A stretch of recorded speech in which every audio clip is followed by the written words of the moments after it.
Hello my YouTube family, welcome back to our channel Sandeep Ryan Space. ఈ రోజు ఒక visa type ఏంటంటే దీనికి ఇంగ్లీష్ అకాడమిక్ క్వాలిఫికేషన్స్ అవసరం లేదు, ఇంగ్లీష్ లాంగ్వేజ్ టెస్ట్ అవసరం లేదు, అండ్ మిగతా మీకు అకాడమిక్స్ కూడా అవసరం లేదు, డిగ్రీ మాస్టర్స్ డిగ్రీ అట్లాంటి ఏం అవసరం లేకుండా ఒక short term temporary visa. So అదేంటో చెప్తా. So let's go to today's interesting video. నాకు ఇంతకుముందు చేసిన వీడియోస్ లో మనకు లగ్జంబర్గ్ ది చాలా రెస్పాన్స్ వచ్చింది. 50K వ్యూస్ పోయిన ఫస్ట్ వీడియో అది. Thank you very much guys. అంటే ఎంతమంది ఆస్పిరెంట్స్ ఉన్నారో అర్థమవుతుంది. But at the same time నేను మళ్ళీ చెప్తున్నా ఆ వీడియో గురించి ఒకసారి. అందులో ఏ కన్సల్టెన్సీని మీరు నమ్మి ముందే పే చేయకండి. ఎందుకంటే కొందరు 5 lakhs నుంచి 10 lakhs వరకు అడుగుతున్నట్టు నాకు మన వాళ్ళు మెయిన్ చేస్తే తెలిసింది. అంటే నిజంగా వీసా వస్తే అక్కడ ఏ పని చేసినా కూడా 2000 pounds వస్తాయి, 2000 euros వస్తాయి, అంటే 2 lakhs వరకు వస్తాయి. బట్ ఎంతవరకు జెన్యూనిటీ ఉందో చూసుకోవాలి. అట్లా అని యూరోప్లో ఉన్న అన్ని కంట్రీస్ కి అంతే వస్తుంది అంటే అంత రాదు. ఎందుకంటే అందులో కొన్ని ఫార్వర్డ్ కంట్రీస్ ఉన్నాయి, కొన్ని మంచి జర్మనీ, ఫ్రాన్స్, లగ్జంబర్గ్ లాంటి కొన్ని మంచి సాలరీ ఇచ్చే కంట్రీస్ ఉన్నాయి, కొన్ని మామూలుగా గల్ఫ్ లాగా కొన్ని తక్కువ 70K 80K వచ్చేటి ఉన్నాయి. అందుకని మీరు ఏ కన్సల్టెన్సీ చూస్ చేసుకున్నా కూడా కొంచెం చూసుకొని ముందు పే చేయకుండా, సో వీసా వచ్చేటప్పుడు పే చేసేలా చూస్తే అట్లా అగ్రిమెంట్ ఉంటే బెటర్. అందుకని ఏ కన్సల్టెన్సీ వాళ్ళు చెప్పినా కూడా, ఎందుకంటే కన్సల్టెన్సీ వాళ్ళు జెన్యూన్ చేసే వాళ్ళు ఒక 30% ఉంటే 70% సో చాలా వరకు ప్రాసెస్ కాలేదని అండ్ ప్రాసెస్ అవుతుందని ఫేక్ గా చెప్పే వాళ్ళే ఉంటారు. కాబట్టి ఆ కన్సల్టెన్సీస్ ని మీరు చూస్ చేసుకునేటప్పుడు జాగ్రత్తగా చూస్ చేసుకోండి. అండ్ నాకు ఏ కన్సల్టెన్సీ లేదు, ఏ కన్సల్టెన్సీతో నాకు టచ్ లేదు. జస్ట్ నాకు అక్కడ ఉన్న visa details and opportunity details, ఆ కంపెనీ డీటెయిల్స్ అన్ని ఇచ్చిన. ఓకే, ఈ వీడియో ఎందుకు చేస్తున్నా అంటే నేను ఇన్ని వీడియోస్ చేసిన కదా, ఇన్ని వీడియోస్ లో కూడా కవర్ కాని వీడియో ఏదైనా ఉంది అంటే, వీసా టైప్ ఏదైనా ఉంది అంటే యూకేలో, అది యూకే సీజనల్ వర్కర్ వీసా. దీన్ని ఎందుకు చేయలేదంటే దీనిపైన చాలా తక్కువ ఆపర్చునిటీస్ ఉంటాయి, బట్ వస్తే ఒక మంచిదే. అంటే కొందరు ఒక సెక్ట్ ఆఫ్ పీపుల్ కి సూట్ అవుతుంది అనమాట. అందుకని చేద్దాం అనుకుంటున్నా. అగైన్ ఇక్కడ కూడా నాకు ఏ కన్సల్టెన్సీ లేదు, ఏ కన్సల్టెన్సీతో కానీ ఇక్కడ ఉన్న ఏ కంపెనీతో కానీ నేను టైప్ అయి లేను. బట్ నేను అవకాశాలు చెప్తూ ఉన్నా, మీరు చూస్ చేసుకోవాలి. మీరు డైరెక్ట్గా అప్లై చేసుకోవడానికి కూడా ఆప్షన్ ఉంది కాబట్టి చెప్తున్నా. దీనికి మీకు డిగ్రీ ఉండాల్సిన అవసరం లేదు, మాస్టర్ డిగ్రీ ఉండాల్సిన అవసరం లేదు, ఏ అకాడమిక్స్ అవసరం లేదు. బట్ మీకు ఇక్కడ ఒక ఏజెన్సీ కానీ కంపెనీ కానీ వీసా ఇచ్చి ఉండాలి. సార్ దాని గురించి అన్ని చెప్తా. ఫస్ట్ ఆఫ్ వీసా ఏంటంటే UK seasonal worker visa. UK seasonal worker visa అంటే as the name itself indicates seasonal, అంటే ఓన్లీ ఒక సీజన్లో మాత్రమే. అంటే ఈ visa short term temporary visa అనమాట. టెంపరరీ వీసాలో కూడా ఇది ఏంటి అంటే సీజనల్ వర్కర్ అంటే మెయిన్గా agriculture and horticulture and poultry ఇట్లాంటి వాటిలో సీజనల్గా, అంటే ఓన్లీ ఆ సీజన్లో మాత్రమే వాళ్ళకి వర్కర్స్ అయ్యే వాళ్ళకి అవసరం వచ్చింది. కాబట్టి దాన్ని వీళ్ళు 6 monthsకి ఇచ్చిరు. As per home office rules ప్రకారం ఓన్లీ 6 months మాత్రమే ఈ వీసాలో వస్తే 6 months మాత్రమే యూకేలో ఉండాలి. 6 months తర్వాత వెళ్ళిపోవాలి. ఎగ్జాక్ట్లీ 180th day ఇక్కడ నుంచి వెళ్ళిపోవాలి. అంటే వాళ్ళు వచ్చేటప్పుడే రిటర్న్ టికెట్ కామన్గా చూస్తారు అనమాట అది. అండ్ దాని తర్వాత ఇది ఎక్స్టెండ్ అవ్వదు. ఇది ఈ డ్యూరేషన్ ఐఎల్ఆర్ కానీ దేనికి కూడా అప్లికేబుల్ అవ్వదు. అండ్ మీరు డిపెండెంట్ తెచ్చుకోవడానికి ఈ వీసాలో మాత్రమే, అంటే ఈ వీసాలో వచ్చే వాళ్ళకి, ఈ కేటగిరీలో వచ్చే వాళ్ళకి డిపెండెన్స్ తీసుకురావడానికి అలో లేదు. మిగతా అన్ని వీసాలో ఉంది, బట్ ఈ వీసాలో ఉండదు. ఎందుకంటే ఇది సీజనల్ వర్కర్ వీసా. కామన్ గా నేను చెప్పినట్టు అగ్రికల్చర్, హార్టికల్చర్, పౌల్ట్రీ, అంటే పౌల్ట్రీ అయితే అక్టోబర్ టు డిసెంబర్ మధ్యలో మాత్రమే ఉంటుంది. మిగతా అన్ని కూడా ఇయర్లో ఏ సీజన్లో అయినా ఉంటుంది. అండ్ 6 months అలౌడ్ ఇది. సో మీకు దీనికి ఎలిజిబిలిటీ ఏంటంటే మీకు ఎడ్యుకేషన్ క్వాలిఫికేషన్ అవసరం లేదు, బట్ మీకు ఏదైనా కంపెనీ నుంచి స్పాన్సర్షిప్ రిఫరెన్స్ ఉండాలి. అంటే మీకు ఇంతకంటే ఈ వీసా ఇచ్చే కంటే ముందే, ట్రావెల్ చేసే కంటే ముందే మీకు ఒక కంపెనీ ఇంటర్వ్యూ అయ్యి, లేదంటే ఒక ఏజెన్సీ ఇంటర్వ్యూ అయ్యి, వాళ్ళు అగ్రికల్చర్ కంపెనీ కానీ, ఏజెన్సీ కానీ, పౌల్ట్రీ కంపెనీ కానీ, హార్టికల్చర్ కంపెనీ కానీ, మీకు వాళ్ళ వర్క్ మీరు ఈవెన్ ఎక్స్పీరియన్స్ ఉంటే ఎక్స్పీరియన్స్ నచ్చి, లేదంటే మీకు ఎక్స్పీరియన్స్ లేకున్నా కూడా ఇస్తామని చెప్పే కంపెనీ మీకు COS ఇచ్చి ఉండాలి. డెఫినెట్గా COSలో డ్యూరేషన్ ఉంటుంది. ఇప్పటి నుంచి మీరు వచ్చిన తర్వాత 14 days వర్క్ జాయిన్ కావాలని ఒక కండిషన్. సో అప్పటి నుంచి అప్రాక్సిమేట్ డేట్ అప్పటి నుంచి 6 months వరకు ఉంటుంది. మీరు ఏ రోజు అయితే ల్యాండ్ అవుతారో అప్పటి నుంచి 6 months లోపు డెఫినెట్గా వెళ్ళిపోవాలి. ఈ వీసాలో వచ్చిన వాళ్ళు ఏ కంపెనీ అయితే వీసా ఇస్తుందో ఆ కంపెనీకి అన్ని అవర్స్ మాత్రమే పనిచేయాలి. దాని తర్వాత మీరు ఎక్కడ కూడా గ్రాసరీ షాప్లో కానీ, రెస్టారెంట్స్లో కానీ work from cash in hand job చేయొద్దు. చేస్తే డెఫినెట్గా మీరు ఆ వీసా రూల్స్ బ్రేక్ చేస్తున్నట్టు అది మీకు ఎఫెక్ట్ అవుతుంది ఇది. అండ్ సో 6 months అని చెప్పుకున్నాం కాబట్టి కామన్గా ఏ జాబ్స్ ఉంటాయంటే ఇందులో నేను చెప్పినట్టు అగ్రికల్చర్, హార్టికల్చర్, పౌల్ట్రీ అంటే మనకు తెలిసి ఇక్కడ ఉన్న birds related and chicken related అవన్నీ. దాంట్లో ఒక సీజన్ అక్టోబర్ టు డిసెంబర్ మాత్రం వాళ్ళకి అవసరం ఉంటుంది. అదే రూల్ కూడా ఉంది హోమ్ ఆఫీస్లో. సో మీరు ఆ కంపెనీ నుంచి, పౌల్ట్రీ కంపెనీస్ నుంచి వీసా వచ్చినట్టయితే ఆ టైంలోపు రావాలి. మీరు ఇప్పుడు స్టార్ట్ చేస్తే నిజంగా కూడా హైదరాబాద్లో కొన్ని కన్సల్టెన్సీ ఉన్నాయని విన్నాను. కొందరు వచ్చిన వాళ్ళు కూడా నాకు తెలిసిన వాళ్ళు వచ్చారు. ఈవెన్ మా ప్లేస్ దగ్గర నుంచే కరీంనగర్ నుంచి వచ్చిన వాళ్ళు ఉన్నారు. వాళ్ళు 6 months వెళ్ళిపోయారు కూడా. తర్వాత నన్ను అడిగారు 6 months నుంచి ఏదైనా మనం వీసాకు మారొచ్చా అని. బట్ ఇప్పుడున్న కండిషన్లో మీరు స్కిల్డ్ వర్కర్ మీకు ఇవ్వాలంటే డెఫినెట్గా రాదు. ఎందుకంటే మీరు వచ్చిన గ్రేడ్ అది. అండ్ మీకున్న ఎలిజిబిలిటీస్లో 38,000 సాలరీ ఎవరి ఇయర్ అని చెప్పిన వాళ్ళు వెళ్ళిపోయారు. మళ్ళీ నెక్స్ట్ ఇయర్ తర్వాత నెక్స్ట్ డిసెంబర్ తర్వాత మళ్ళీ ఇదే వీసాలో రండి అంటే వాళ్ళు రావడానికి రెడీగా ఉన్నారు అనమాట అది. అండ్ కామన్ అగ్రికల్చర్ కంపెనీస్ అంటే ఇక్కడ ఫార్మ్స్ ఎట్లా ఉంటాయంటే కామన్గా ఈ వెస్టర్న్ కంట్రీస్ అన్నిట్లో కూడా ఇప్పుడు యూఎస్లో కూడా చాలా మంది మన వాళ్ళకే 100 ఎకరాస్ ఆఫ్ ల్యాండ్ ఉంది కొందరికి, అట్లనే ఇక్కడ కూడా 300 ఎకరాస్ 400 ఎకరాస్ అట్లా ఉంటుంది. సో కామన్గా ఇక్కడ ఉండే ఫార్మ్స్ ఏంటి అంటే మీకు అక్కడ అగ్రికల్చర్ సైడ్ కొందరు అగ్రికల్చర్ డిప్లొమా అగ్రికల్చర్ బీఎస్సీ చేసిన వాళ్ళు ఉంటే అప్లై చేయొచ్చు అనమాట. సో వాళ్ళకి ఇక్కడ కామన్గా ఉండే ప్రొడక్ట్స్ ఏంటి అంటే సో బార్లీ, ఓట్స్ ఇట్లాంటి అండ్ ఆల్సో ప్లాంట్స్, ఫ్రూట్స్ ఇవన్నీ ఉంటాయి అనమాట, సీజనల్ ఫ్రూట్స్ ఇక్కడ నుంచి వచ్చేటి. కాబట్టి అవిట్లో మీరు అప్లై చేసుకుంటే ఆ కంపెనీస్ చూసి అప్లై చేసుకోవచ్చు. ఇందులో కూడా జెన్యూన్ వీసా ఇచ్చే జెన్యూన్ అండ్ gov.uk నుంచి మీరు అప్లై చేసుకోవచ్చు. నేను అది మీకు ల్యాప్టాప్లో చూపిస్తా, కొన్ని కంపెనీస్ ఉన్నాయి, నేను ఎట్లా అప్లై చేసుకోవాలో చూపిస్తా, మీరు అప్లై చేసుకోవచ్చు. అండ్ కొందరు అక్కడ ఉన్న కన్సల్టెంట్స్ ఇక్కడ ఉన్న జాబ్ ఏజెన్సీతో టైఅప్ అయి ఉన్నారు. బట్ ఎంతవరకు ఎవరు జెన్యూన్ ఎవరు ఫేకో తెలుసుకోవాలి మీరు ముందు. అండ్ ఎవరికి ముందు మనం lakhs లో అమౌంట్ పే చేయొద్దు. కామన్గా ప్రొసీజర్ అవుతుంది అంటే ఒక 200K కంటే ఎక్కువ ఉండదు. అండ్ దీని అప్లికేషన్ ఫీ కూడా 298 పౌండ్స్ అంటే 30,000 లోపే అంతే అప్లికేషన్ ఫీ అది. అండ్ మీరు అగ్రికల్చర్ ఫీల్డ్లో అకాడమిక్గా ఉన్నట్టయితే ఇంకా బెటర్. ఈవెన్ 10th పాస్ అయిన వాళ్ళు కూడా అప్లై చేసుకోవచ్చు. బట్ ఒక 6 months వరకే కామన్గా ఎట్లాంటి వాళ్ళకంటే. సో దీనిలో పే రేట్ వచ్చేసి 12.44 మినిమం, నేషనల్ మినిమం వేజ్ ఉంది. దానికంటే ఎక్కువ కూడా అయ్యొచ్చు. మినిమం అవుతుంది అంటే 1200 per hour ఇస్తారు అండ్ మన ఇండియన్ కరెన్సీలో అయితే. 40 hours per week అనుకుంటే 500 pounds వరకు per week ఇస్తారు. అండ్ 4 weeks కాబట్టి 2000 pounds వరకు వస్తుంది.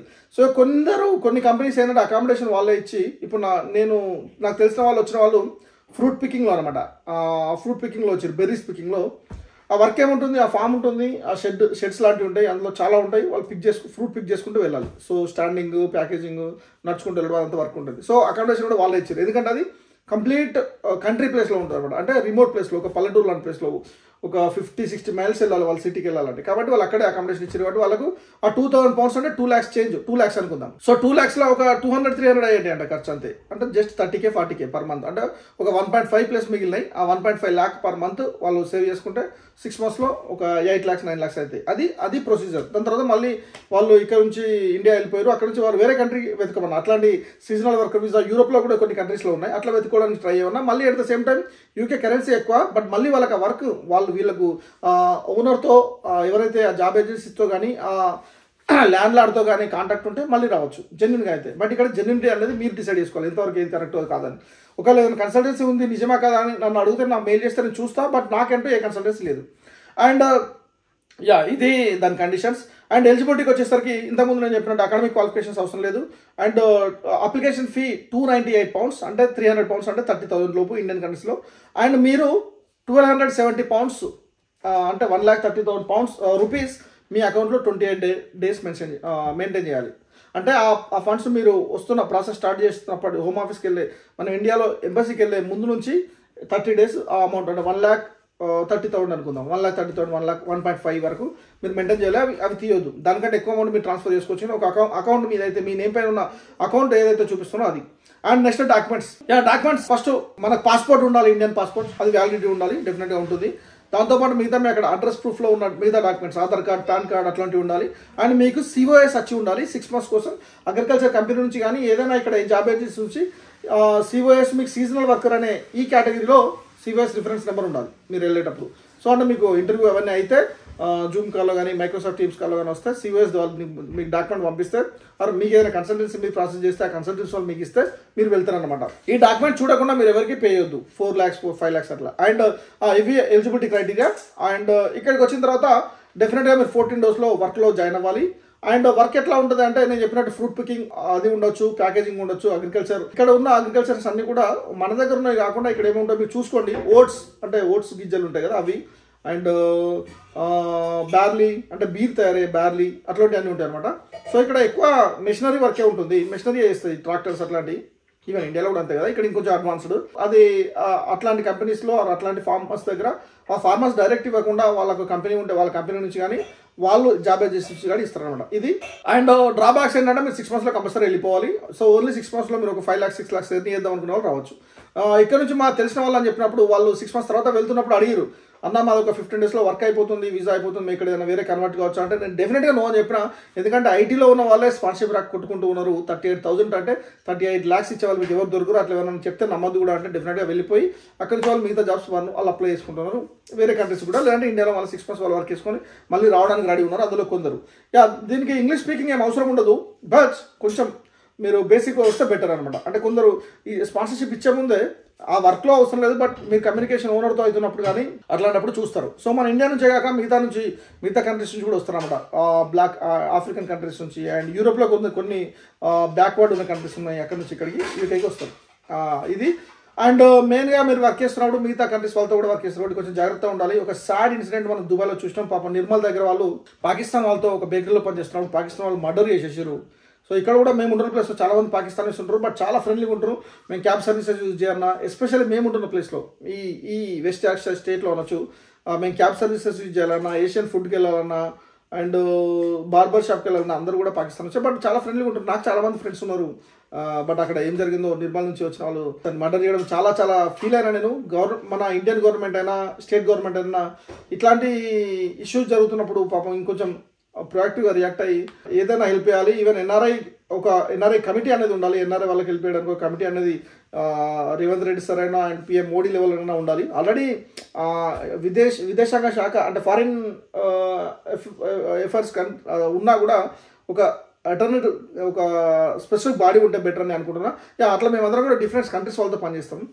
ఈ మధ్య యూకేలో కూడా చాలా క్రైమ్స్ అవుతున్నాయి, యాక్సిడెంట్స్ కానీ అండ్ స్టాబింగ్స్ కానీ అట్లా అవుతున్నాయి అన్నమాట. కొంచెం జాగ్రత్తగా ఉండాలి. అండ్ మీరు విజాస్కి పే చేసేటప్పుడు కన్సల్టెన్సీ నుంచి ముందే తెలుసుకోండి. అండ్ ఎక్కడ కూడా ఏ కంట్రీకైనా నేను యూరోప్ చేస్తే చాలా మంది నాకు ఒక 100 మెయిల్స్ వచ్చినాయి యూరోప్కి ఎట్లయినా ప్రాసెస్ చేయమని.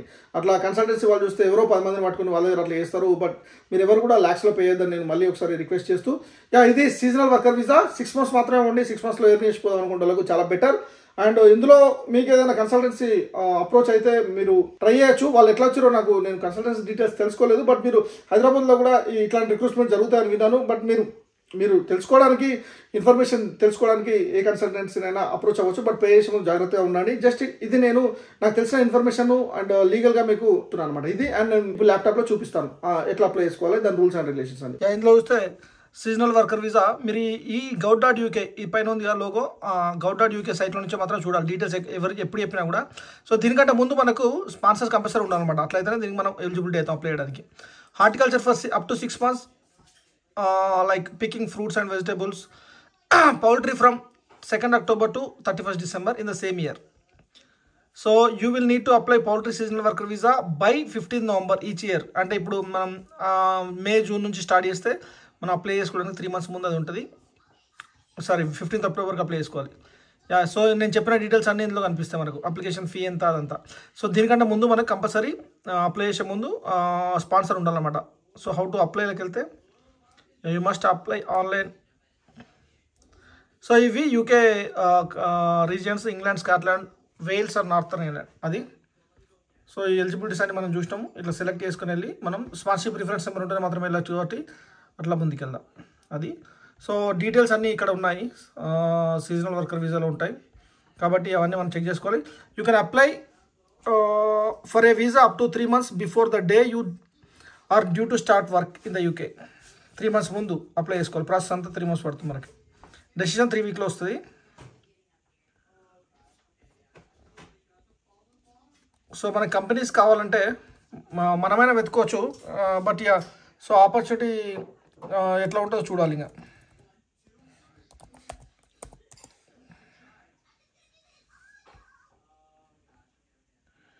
సీజనల్ వర్కర్ వీసా ఇక్కడ లింక్డ్ఇన్లో కానీ మిగతా jobs Rapido, jobs bear and Glassdoor వీటిలో ట్రై చేయవచ్చు. బట్ డెఫినెట్గా దీనికి కూడా చాలా కాంపిటీషన్ ఉంటుంది, ఈజీ అని కాదు. బట్ నేను రూల్స్ చెప్పిన. నువ్వు కన్న కలలే నిజమవుతాయి చూడు, అందుకే ఉన్నాడు ఈ నాన్నే తోడు.